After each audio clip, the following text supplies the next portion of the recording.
Abra sua Bíblia comigo em Neemias capítulo 1. Vamos à palavra de Deus. Cada vez que eu subo deste púlpito aqui para pregar, eu subo. Pode não parecer, eu posso até tentar disfarçar, mas eu subo tremendo. Parece? Não parece. Eu também estou bom já de disfarçar essas coisas. Mas é uma responsabilidade muito grande, muito grande. Na hora que eu entrei ali agora, passei aqui por trás e falei, Jesus, tenha misericórdia. Que responsabilidade de abrir a palavra de Deus e dizer assim, assim diz o Senhor para você. É uma responsabilidade muito grande. Por isso que eu vou me apoiar nas escrituras aqui para não falar bobagem. Provérbios 29:18, que eu orei agora, diz assim: não havendo profecia, o povo se corrompe. Então, púlpito é lugar de profecia. E eu quero subir neste lugar sempre, como todos nós pastores que aqui subimos, com temor e tremor, para anunciar a vocês a palavra de Deus. Porque a palavra humana, ela informa. Às vezes informa mal ainda, né? Mas a palavra de Deus transforma. Jesus disse lá em Mateus 22:29 o seguinte: errais não conhecendo as Escrituras e nem o poder de Deus. Se você quer errar menos em 2016, neste novo ano, eu e você precisamos conhecer a palavra de Deus. E além de conhecer, em conhecendo, praticá-la. Não adianta nada desconhecer e vira as costas para lá e faz do jeito que você acha. Isso não funciona. Então eu quero ler para você, e comentando passo a passo o capítulo 1 de Neemias, onde vamos extrair esse tema que o Lucas vai projetar ali para nós. Eu fiz um resumo. Eu quero sugerir para você sempre vir aos cultos com lápis e papel na mão, ou um bloco de anotações, mesmo que seja virtual, um bloco de notas do seu celular pode ser também, para você anotar o que Deus fala com você. Porque depois que Deus falou conosco, não tem mais como dizer assim, eu não sabia.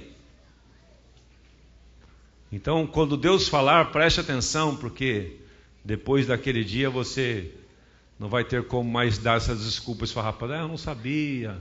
Sabe como é que é? Então, você está no lugar certo, no lugar que vai pregar a palavra de Deus, ainda de forma expositiva para você, como eu tenho procurado fazer, para informar você do pensamento de Deus. E hoje pela manhã eu tive o privilégio já de pregar aqui também, e agora à noite, às 20 horas, o Ronaldo vai chegar aí para desenvolver o mesmo tema, com outra abordagem certamente. Mas nós definimos esse tema para hoje, primeiro domingo do mês ou do ano. Vivendo de forma extraordinária. Porque o Albert Einstein disse a seguinte frase certa vez: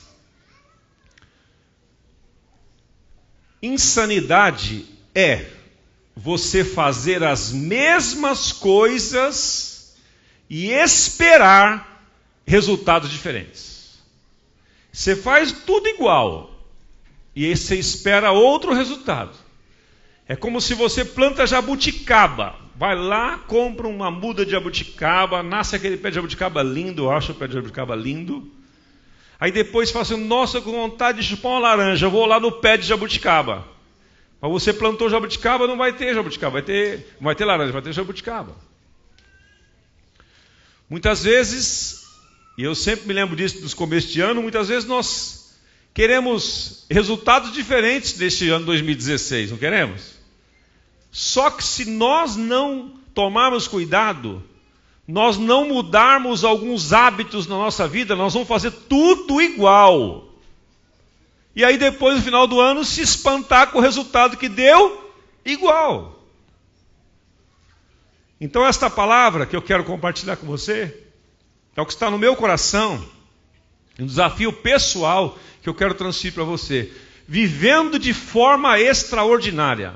Porque Deus criou eu e você para vivermos assim, acima da normalidade, não de forma ordinária, não vivendo no naturalzinho da vida, mas Deus enviou o seu Filho Jesus para morrer no nosso lugar, operou em nós uma tão grande salvação, para que eu e você vivêssemos de forma extraordinária. E muitos têm se acomodado numa vidinha medíocre, pequena, sem influência. Porque a questão da influência é um negócio impressionante. Falava isso com a minha esposa hoje. Você não precisa ter dinheiro. Você não precisa ter um grande nome, ter herdado uma grande herança. Você pode ter influência de onde você está, com aquilo que você tem. Basta você se dispor em Deus a buscar esta vida extraordinária. E a história da Bíblia mostra isto, e eu vou mostrar para você a história de um garçom hoje. Neemias era o copeiro do rei Artaxerxes, um homem que vivia num cativeiro na Babilônia.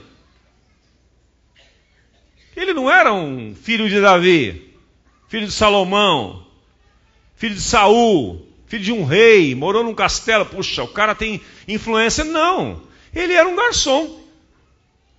E do lugar onde ele estava, ele produziu um grande impacto no mundo em que ele viveu. Se tornou uma das maiores referências. Eu sei que aqui tem líderes, tem profissionais liberais, tem homens de negócio, tem empresários. Se eu fosse você, eu mergulhava no livro de Neemias. Porque esse é um livro referência de liderança e de princípios, de gestão de empresa, de planejamento, de organização. Está tudo aqui no livro de Neemias. Eu vou só fazer uma degustação com você no capítulo 1 e parte do 2. Vamos lá? Vamos viajar aqui? Vamos voltar na história e olhar a história deste homem tremendo, que foi alguém que viveu muito, muito, de forma extraordinária, sendo ele uma pessoa comum, como eu e você somos, como eu e você estamos aqui na ZL de São Paulo, somos, e podemos transformar e sermos agente de transformação neste mundo. Vamos aqui, Neemias capítulo 1, palavra de Deus. Eu quero ler nessa Bíblia aqui. Eu quero ler na versão da Bíblia Mensagem aqui, porque aqui tem umas expressões que eu achei mais interessante, mais simples até. Esta é a história de Neemias, filho de Acalias. Era o mês de Quisleu, do 20º ano, ocasião em que eu morava no complexo real de Suzã. Anani, um dos meus irmãos, tinha acabado de chegar de Judá com alguns judeus. Perguntei a eles sobre as condições dos judeus que sobreviveram ao exílio e sobre a situação de Jerusalém. Você nota que Neemias não está em Jerusalém, ele está na Babilônia.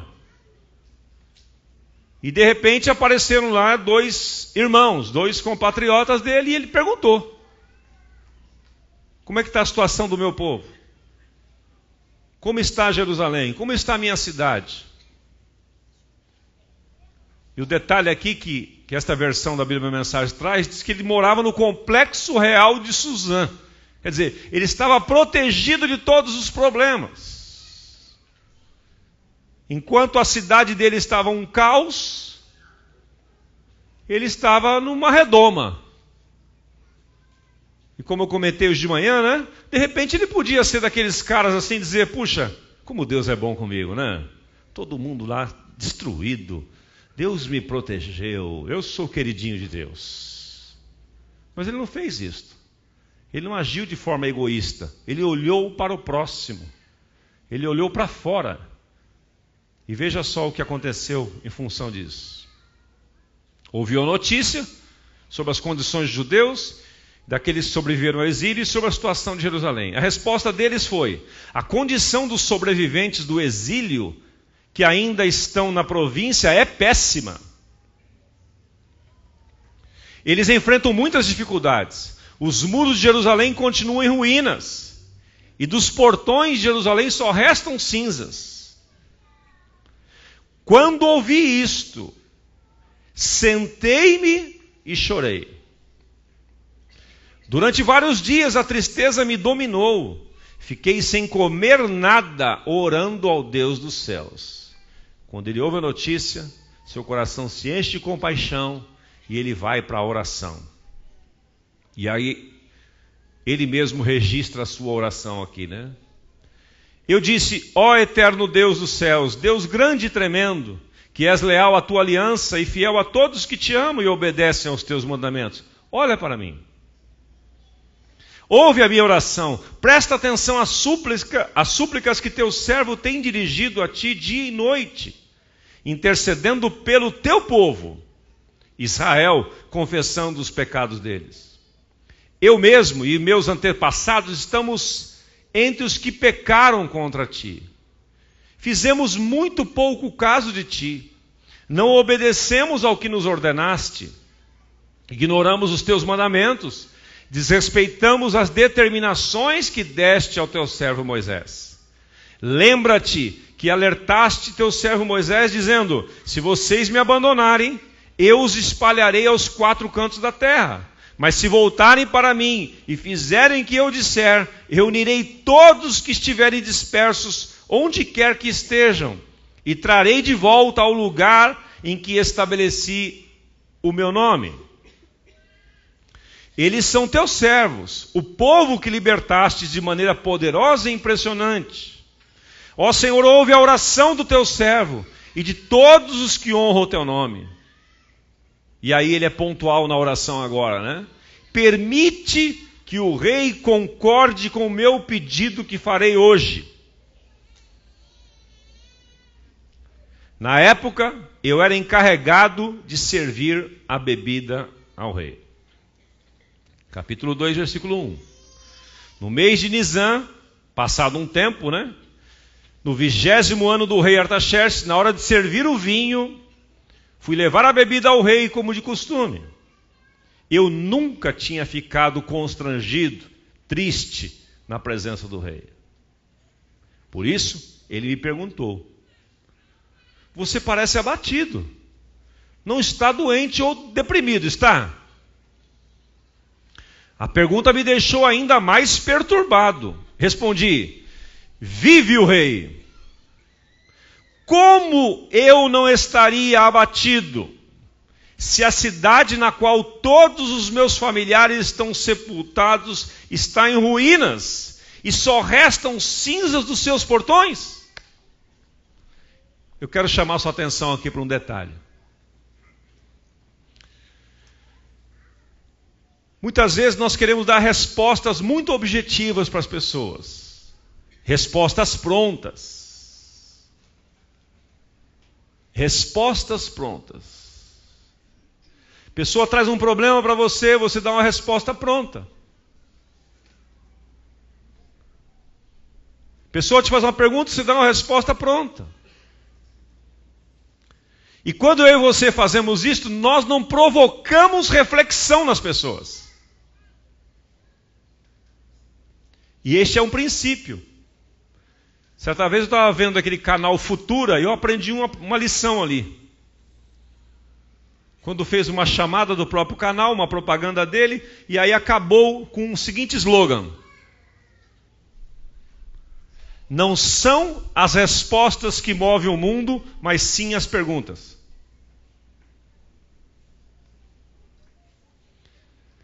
Neemias aqui usa esse expediente, essa dinâmica. Ele aparece diante do rei, triste. Nunca tinha aparecido antes. O rei para tudo, olha para ele e diz: o que está acontecendo com você? Você está deprimido? Na versão da Bíblia revisada e atualizada assim, essa não é tristeza não é doença, é uma tristeza de alma. O que está acontecendo com você? Ao invés de ele dar uma resposta objetiva, ele coloca a resposta na forma de uma outra pergunta. E isto é uma coisa que eu queria ensinar você hoje, se você me permite, a você fazer. Porque quando ele responde ao rei com uma outra pergunta, ele leva o rei a uma reflexão. Ele responde ao rei assim: porventura não estaria eu triste, tendo notícias, sabendo que a minha cidade está arrasada, meu povo destruído, as portas de Jerusalém queimadas, porventura, ó rei, não estaria eu triste? Interrogação. Em outras palavras, ele disse assim: rei, coloque-se no meu lugar. Ele colocou o rei no lugar dele. E o rei, então, faz uma outra pergunta. Porque se a resposta deles fosse uma coisa simplista, certamente não chegaria onde chegou aqui. Eu vou explorar bastante esse pedaço aqui, que eu acho que é importante. Nós não somos dados à reflexão. Nós queremos respostas prontas. Nós gostamos de prova, Tadeu, de teste. A prova hoje é de teste, oba! É só botar X. Legal! Ninguém aprende nada botando X.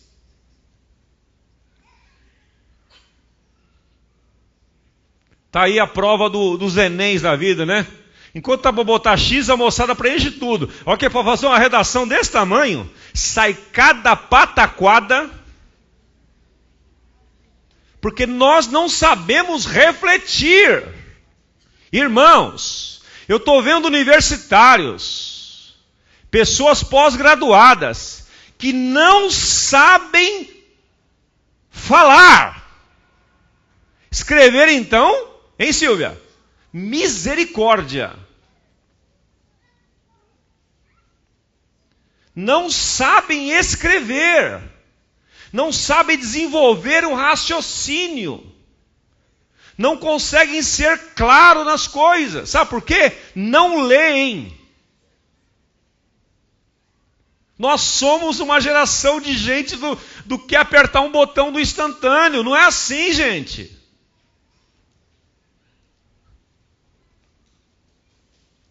Neemias viveu uma vida extraordinária porque ele era inteligente. Ele era um garçom. Mas sabe aquele garçom que você chega no restaurante e fala: pô, esse cara é diferenciado, meu. Tem uns garçons que atendem a gente e falam: mano, você é garçom aqui? Cara, não dou 3 meses para você ser maître aqui. E eu brinco com alguns deles: o dia que eu abrir um restaurante, eu venho buscar você aqui. Tem outros que atendem você e falam assim: não dou 3 meses, esse cara foi mandado embora. Não é assim? Porque é relapso, faz de qualquer jeito.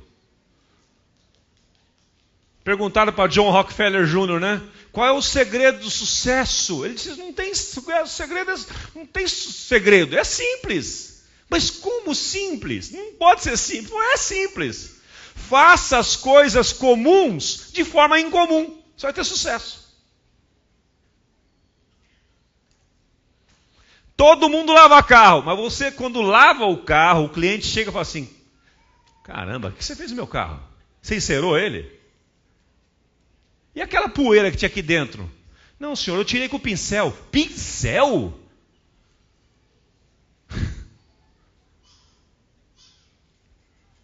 Aí depois nós reclamamos do salário, né, Clodó? Reclamamos do chefe, reclamamos da Dilma, do Alckmin, reclamamos todo mundo. Nós não temos culpa de nada. Então esta palavra que eu estou te dando aqui é para mudar os seus conceitos para 2016. Para você fazer algo diferente, eu também. Neemias responde ao rei fazendo uma outra pergunta. E veja só o que aconteceu aqui. Versículo 5. Respondi ao rei 4, versículo 4. O rei me disse: o que você precisa? O que você gostaria de pedir? Ele não chegou diante do rei. Irmãos, presta atenção, que vocês estão entendendo a cena? Ele não chegou lá tristinho. Vida dura, vida, céus, azar. Não, ele chegou normal, só que ele estava triste. Ele estava triste. Não teve como esconder aquilo. Ele não chegou lá com a sua listinha de pedidos. Ele chegou para trabalhar normalmente. Só que ele passou um tempo de oração e jejum. E ele colocou o rei na mão do Senhor. Lembra do último versículo, capítulo 1? Me dê graça, Senhor, me dê benevolência diante do rei. Aí ele chegou diante do rei. E ele chegou ligado. O rei fez a pergunta, ele não se precipitou na resposta. Ele deixou o rei fazer a segunda pergunta, e a segunda pergunta do rei foi estratégica. O rei perguntou: o que você deseja, Neemias? Ele não foi afoito, veja só. Orando ao Deus do céu, diz a versão da Bíblia Mensagem, fiz o pedido. Naquela hora ele fez uma oração rápida, porque quando você ora bastante em secreto, você não precisa orar bastante público. Quando você tem uma vida com Deus, você não precisa fazer longas orações perante as pessoas. Ó Deus de Abraão, de Isaac e de Jacó, Deus que fez o universo. O cara fala, vai logo, o cara está morrendo aqui, ora logo por ele. Dá uma ordem para essa enfermidade ir embora logo. Senhor dos exércitos, Deus que abriu o mar vermelho, que tirou o povo de Israel do Egito, que depois colocou o povo em Canaã, e a pessoa está lá, já com os bônus bofs para fora já, né? Dá uma ordem para aquela dor, enxaqueca, sai agora em nome de Jesus, pronto. Agora, só pode fazer isto quem tem uma vida de oração e de intimidade com Deus. Aí pode fazer orações objetivas, senão você tem que apelar. Porque quando a gente faz oração assim cumprida, a gente está se preparando, na verdade. A gente não fez o devocional, não fez lição de casa, não fez nada. Chegou na hora, você fala, meu Deus, é agora, Jesus, tem misericórdia. Então você começa a tentar recuperar o tempo perdido desde o começo do ano de 2015, que você não orou, aí agora você tem uma situação, então não funciona assim. Então Neemias disse assim, então orei ao Deus do céu. Essa oração, ele falou, Senhor, é agora. Aí ele foi para cima, né? Vamos aqui. Fiz o pedido. Olha o pedido que ele fez. Tem que saber pedir, irmão. Cutuca o seu irmão do seu lado e fala assim, tem que saber pedir. Tadeu, pega uma água para mim aí. Secou minha goela aqui.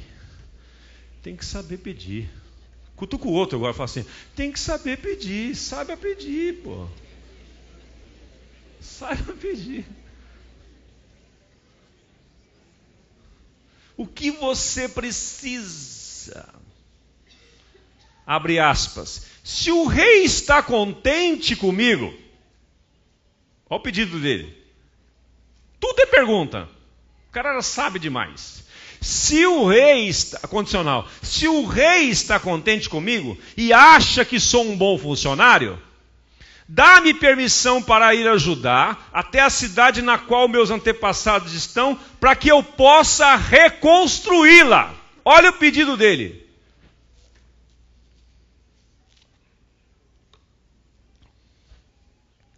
Qual que é o seu pedido, Neemias? Olha, se tu estás contente comigo, se é do agrado do rei, se eu estou sendo agradável, se eu estou sendo proativo, eu só quero um pedidozinho só quero um negocinho.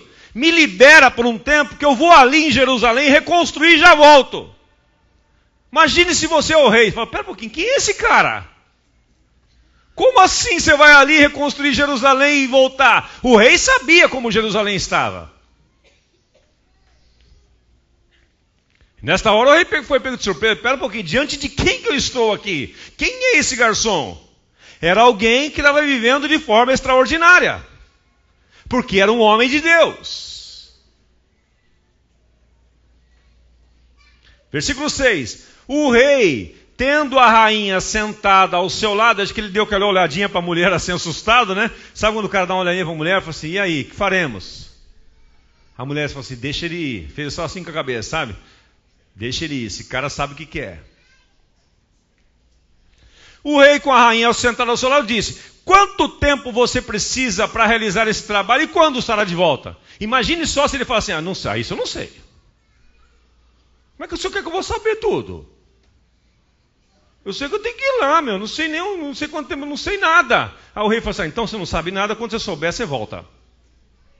É por isso que nós não recebemos as coisas das pessoas e de Deus. Você tem que saber o que você quer. Tiago capítulo 3 diz: vocês pedem e não recebem porque vocês pedem mal. Vocês pedem para vocês mesmos. Neemias estava pedindo alguma coisa para si mesmo aqui? Não. Ele estava movido de compaixão, envolvido em oração. Veja só a resposta dele. Eu disse a data e o rei concordou com a minha ida. O rei perguntou, ele falou assim: então eu vou agora e daqui a 3 meses eu volto. Vou agora dia 3 de janeiro e volto dia 3 de março. Ou 3 de abril. O rei falou: caramba, esse cara sabe o que ele quer, meu. Versículo 7. Depois eu disse. Aí então, já que a porta estava aberta, ele entrou. Se o rei concordar, escreva cartas aos governadores do território a oeste do Eufrates é um rio, para que me deixe passar até chegar a Judá, porque ele tinha que ter uma autorização, como se fosse um passaporte, uma autorização para atravessar ali. Se o rei concordar, então faz uma cartinha, rei, para os governadores do Eufrates lá me deixarem passar. Tem mais um detalhe, que o rei também dê ordens a Asaf, o encarregado dos bosques do rei, para me fornecer madeira para as vigas do complexo do templo, madeiras para os muros da cidade e também para a casa que eu vou me alojar. Pediu um pouquinho, né? A mão generosa de Deus estava comigo e o rei me concedeu as cartas. Quando me encontrei com os governadores do outro lado do rio Eufrates, mostrei a eles as cartas, mostrei a autorização do rei. O rei providenciou até mesmo uma escolta de cavaleiros. Ele pediu isso? Não. Lição que eu aprendo aqui. Quando você sabe o que quer, pede algo que está em concordância com o propósito de Deus, Ele vai te dar aquilo que você precisa e além do que você pede. Vou repetir. Se você pedir algo para Deus em 2016, que estiver de acordo com os propósitos de Deus, em concordância com o projeto de Deus, Ele vai dar a você aquilo que você pediu e vai dar a você muito mais do que você pediu. Porque Deus quer produzir transformação neste mundo, meus amados.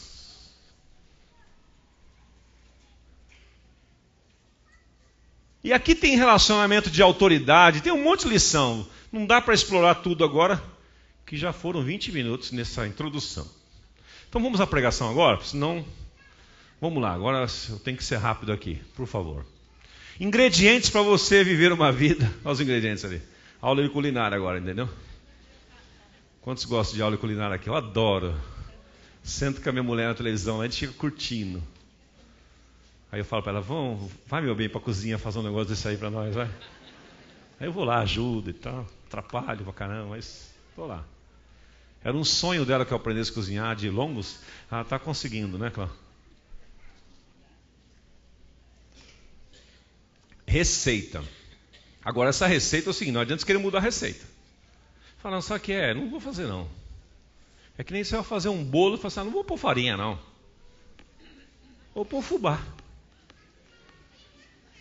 Farinha, não gosto de farinha branca, vou botar um fubá amarelo. É receita, é isso aí. Não muda nada não, não vai dar certo. Bora lá. Neemias, pegamos a experiência dele, ele esse conquistador tremendo, né? Pode ir. Primeira coisa, primeiro princípio na vida de Neemias que o levou a viver uma vida extraordinária foi a sua compaixão. Tudo isto, Gilson, foi movido pela compaixão. Fiquei espantado com o Gilson, que está ali atrás. Né, Tadeu? Pasquale. Do Vida Vitoriosa aqui. Encerradas as inscrições. Ele chegou com 4 inscrições? 5 inscrições. Osmar, pelo amor de Deus, me ligou. Osmar, a Fabiana disse que não cabe mais ninguém. Ele não, Osmar, eu preciso levar. Esse povo precisa, esse povo precisa, esse povo precisa. O Gilson vai evangelizar dentro do cemitério da Vila Formosa aqui. Tem uns malucos que ficam lá e ele tem compaixão por aquele povo. Certo, Marcão? Você conhece a figura, né? Falei, Gilson, pode escrever os caras, mesmo que eu tenha que sair do meu alojamento lá. O cara está movido de íntima compaixão. E assim todos vocês, se estiverem movidos de compaixão, Deus vai abrir as portas. Ele levou os 5 lá. Tem um deles que está aqui do meu lado, aqui na frente. Você está aí atrás, ele está aqui do meu lado, veja só. Firme e forte ali, ó. Batizaram pessoas com uma vida necessitada da graça de Deus, como você estava e está. Mas quando você tem compaixão no seu coração, meu amado, Deus vai abrir as portas. Não haverá falta de provisão para nada. É isso que Neemias aprendeu. Tem uma imagem que eu coloquei ali. E eu criei uma definição para mim mesmo. O que é compaixão? É importar-se com o sofrimento alheio. Está vendo a imagem ali? Um senhor está passando, bem vestido, talvez fazendo um passeio matinal, vê uma moça, moradora de rua, descalça. Ele tira o seu chinelo e dá para ela. Isso é compaixão. É você importar-se com o sofrimento alheio. Neemias estava numa boa, meus amados. Ele estava na zona de conforto. Tinha trabalho, tinha cama, tinha comida, presença do rei. Tinha tudo. E a compaixão levou-a a se mover. Caminhando aí. A compaixão gera provisão. Vamos ler juntos essa frase aí? A compaixão e a visão gera provisão. Mais uma vez. A compaixão gera visão. E a visão gera provisão. Se você tiver compaixão, Deus vai te dar uma visão. E você tendo a visão, haverá provisão. Se está faltando provisão, é porque você está sem visão. Voltando à frase de trás para frente. Se está faltando provisão, é porque você está sem visão. E se você está sem visão, é porque você está sem compaixão. Porque se você tem compaixão, se você não está pensando só em si mesmo, se está pensando em fazer algo neste mundo para aliviar o sofrimento do próximo, Deus vai comparecer. Assim diz a história da humanidade. Milhares de exemplos na Bíblia e nos dias de hoje. Como Madre Teresa, que não tinha um fundo milionário, ela não tinha uma herança nenhuma, mas ela teve compaixão pelos leprosos da Índia e pelos pobres. E ela começou a fazer. Como disse Theodore Roosevelt uma vez, né? Faça o que puder com aquilo que você tem onde você está. Mas o que eu posso fazer? Faça o que puder com aquilo que você tem onde você está. Quer dizer, começa com você. E Madre Teresa fez isso. E Deus... Ai, Osmar, mas ela é católica. Deus não é evangélico? Você sabia que Deus não é evangélico? Dorme com um barulho desse, né? Mas eu achava que Deus era evangélico, só da minha religião. Pois é, não é. Onde ele achar uma alma, uma pessoa cheia de compaixão, Ele vai dar a ela visão. Ele vai dar a ela provisão. Caminhando aí.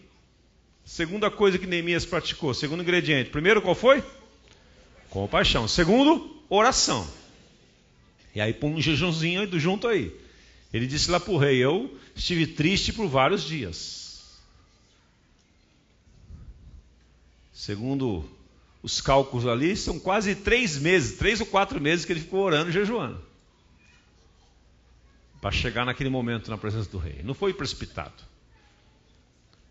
Muitas vezes nós mesmos abortamos os sonhos de Deus pela nossa precipitação. Outra coisa que eu quero te falar. 2 coisas sobre sonhos. Muitas vezes nós mesmos abortamos os sonhos de Deus que Ele coloca no nosso coração por precipitação. Segundo, muitas vezes outros abortam os nossos sonhos porque nós compartilhamos os sonhos com as pessoas erradas.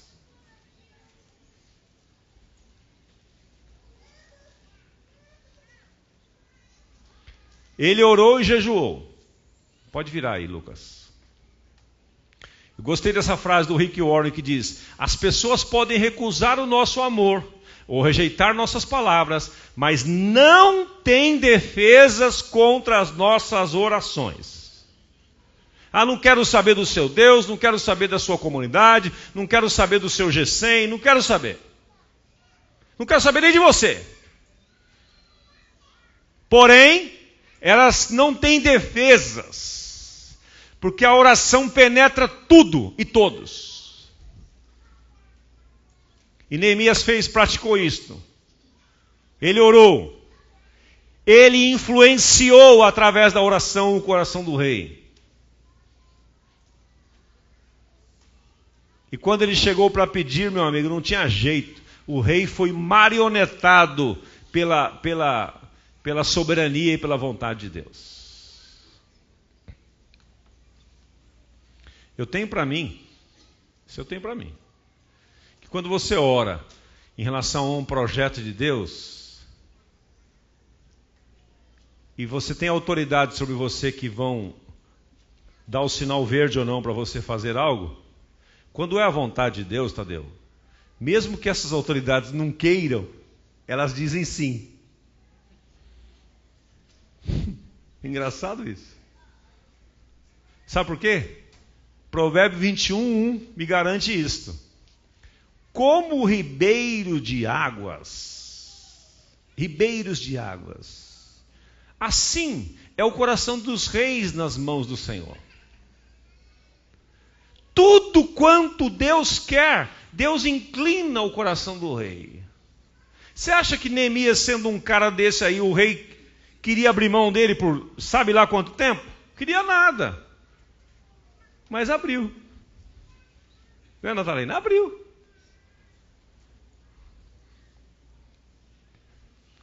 Então nós precisamos crer, em 2016 nós precisamos crer, nós precisamos orar, nós precisamos dedicar mais à oração, à palavra de Deus. Para que Deus se mova. Caminhando aí.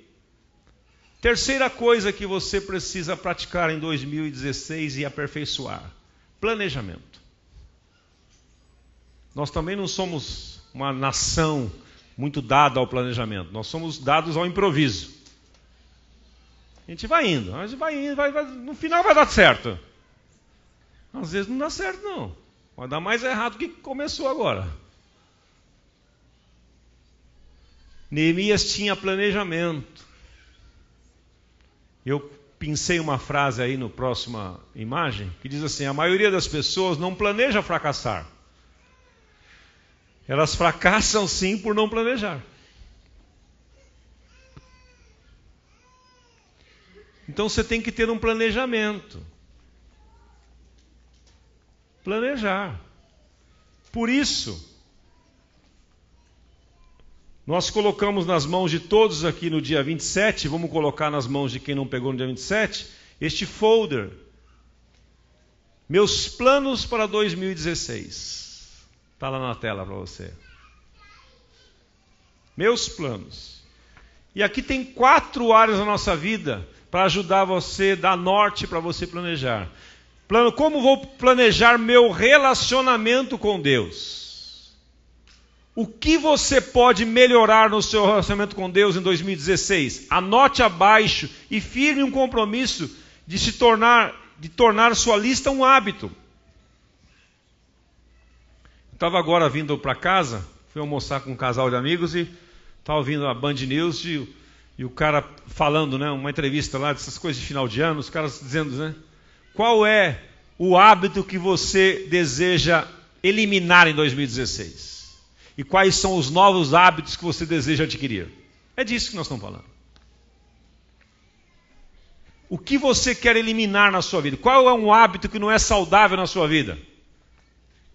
Relaciona aqui. Quero eliminar esse hábito. Eu quero estabelecer novos hábitos.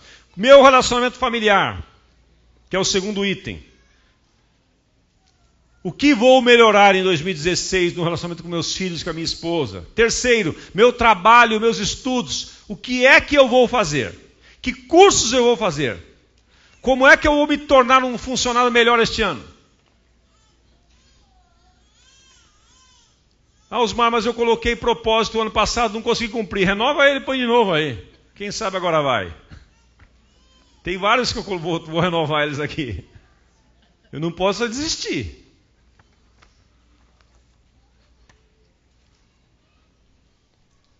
Tem que ter planejamento. Falando ainda em planejamento, o pastor Carlos Alberto nos desafiou sua família e pediu para eu lançar esse desafio hoje para todos vocês aqui. Esse desafio aqui chamado Conhecendo as Escrituras. É um plano de leitura bíblica para o ano todo. E esse aqui é uma cartilha, onde tem como desenvolver sua vida devocional, dicas para você, falando sobre o poder da palavra de Deus, falando sobre as promessas de Deus para a sua vida, conhecendo a Bíblia, livro por livro, tem um resumo pequeno de cada livro da Bíblia para você entender o contexto.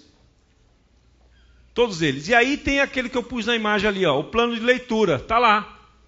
Se você quiser ler em um ano, leia 3 capítulos por dia e mais um capítulo de Salmos ou Provérbios. Em um ano você lê a Bíblia. Se você quer ler em 2 anos, é muito pesado ler 3 capítulos da Bíblia um dia. Sabe quanto tempo leva uma novela? Já marcou quanto tempo leva uma novela? É mais de 1 hora.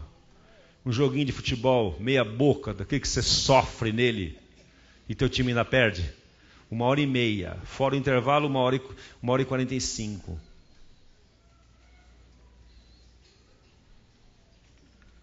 Não bota desculpa na falta de tempo. Crie um hábito de leitura matinal. Separe 30 minutos pela manhã para fazer esse propósito. Sua vida vai mudar, porque você vai conhecer o poder de Deus e as Escrituras. E ali você vai marcando lá, começa lá. Ó. Leia capítulo 1, 2 e 3 de Mateus. E aí vai. Aí lê lá um de Salmos ou Provérbios. E vai riscando, vai eliminando. Mas vai meditando também, não vai só para cumprir tabela, sabe? Aí você li, graças a Deus, vou embora agora trabalhar. Não, você não é tonto. Só se você for tonto fazer um negócio desse. Pastor pediu, tá bom. Caramba, viu, meu? Puxa vida. Esses caras acham que não tem trabalho na vida. Não, a gente quer que você cresça na vida. Que você seja um Neemias, que você viva de forma extraordinária. Planeje. Siga em frente aí. Olha o que disse Abraham Lincoln sobre planejamento. Perguntaram para ele, Abraham Lincoln, se você tivesse 9 horas para cortar uma grande árvore, qual seria a sua estratégia? Ele falou assim, eu gastaria as primeiras 6 horas afiando o machado.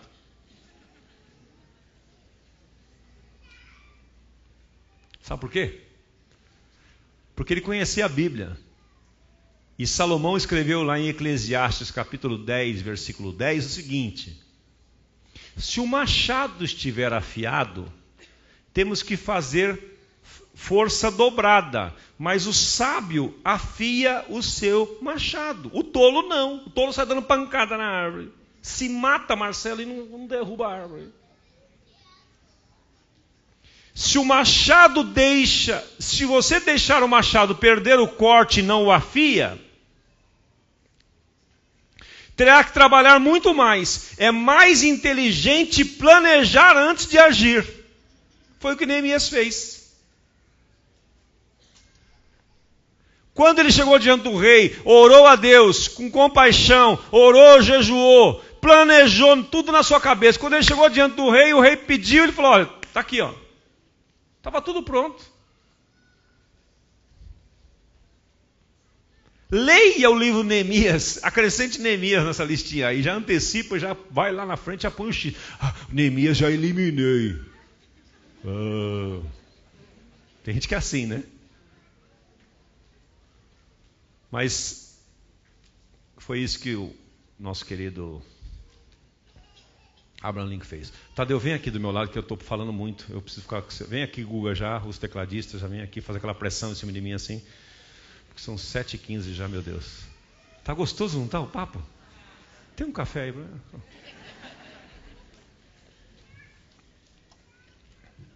Aí o Tadeu veio mesmo. Vamos concluir aqui, Tadeu. Aí você vai dando aquela interagida comigo assim e tal. Então, bora. Vamos lá, vamos ver o próximo agora. O último é o que o Tadeu pratica. Fica com o microfone aí, Tadeu. Eu vou pedir para você concluir esse assunto. Você que estava aqui de manhã agora e tal. Vamos ver se você pegou mesmo a mensagem. Olha aqui. O último princípio para você viver uma vida sobrenatural é você ter isso aí, ó, TD. Porque sem TD, o planejamento não vai acontecer, a oração não vai acontecer e a compaixão não vai funcionar. Quantos sabem o que é TD aqui? Que não viu o culto pela internet de manhã. É uma revelação que Deus me deu profunda, filosófica. Nem Sócrates, nem Platão descobriram isso. O que é TD? Tempo com Deus é uma boa, mas eu já falei. Você não percebeu que eu falei sobre oração? Onde você estava? Chegou agora? É isso? Tadeu, explica para nós o que é esse TD aí, então, e conclui essa mensagem. Eu vim de manhã. Aê! Mas TD é trabalho duro. Trabalhar para valer. Porque tudo aquilo que a gente ouviu agora, baseado na palavra de Deus, se você não se esforçar, se você não se decidir, se você não tiver a mesma garra que Neemias teve, a mesma fé, você vai morrer na praia. Enquanto o pastor Osmar ministrava aqui, eu ficava pensando, né? A diferença que às vezes a gente tem entre querer e decidir. Neemias muito mais do que quis fazer aquilo lá. Ele se decidiu, ele ia fazer de qualquer jeito. E nesse início de ano a gente já começa, né, com os nossos projetos. Eu quero aprender a falar inglês, vou me matricular numa academia, quero emagrecer, eu quero muitas coisas. Eu sei que a gente faz um monte de promessa na virada do ano, né? Mas se a gente não se decidir, gente, não dura 15 dias. Lá pelo dia 15 de janeiro você já deixou de lado, você nem lembra mais as promessas que você fez no final de ano.